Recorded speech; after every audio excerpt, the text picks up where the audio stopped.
شاہپور چاکر کے نجی اسکول میں تعلیمی سائنسی میلے کا انعقاد کیا گیا، جہاں طلبہ اور طالبات نے اپنے علم و ہنر کے جوہر دکھا کر بتایا کہ کوئی بھی کام ناممکن نہیں ہے۔ عاطف علی میمن کی رپورٹ۔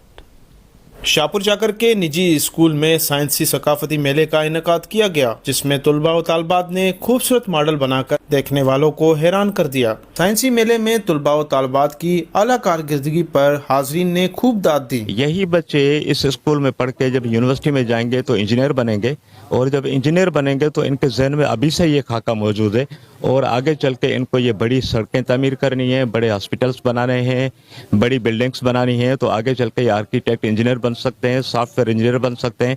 سندھ میں شادی کی رسومات اور دیہاتی زندگی کے رہن سہن کو بھی اجاگر کیا۔ سب سے زیادہ وہ چیز مجھے اچھی لگی ہے وہ یہ ہے کہ ہمارے جو گاؤں میں ایک کچہری کا اوطاق کا نظام تھا جو آہستہ آہستہ ختم ہو رہا ہے، وہ اس جگہ پہ رکھ کے اور یہ متاثر کیا گیا ہے کہ ہماری اوطاق کیسے چلتی تھی اور ہمارے سندھ کے لوگ رات کو بیٹھ کے کیسے کچہریاں کرتے۔ تعلیمی اداروں میں اس قسم کے پروگرامز منعقد ہونے سے طلباء و طالبات کو اپنی صلاحیتیں دکھانے کا موقع ملتا ہے، جس سے آگے بڑھنے اور مقابلہ کرنے کا رجحان پیدا ہوتا ہے۔ کیمرہ مین معراج علی کے ساتھ عاطف علی میمن، اب تک نیوز، شاہپور چاکر۔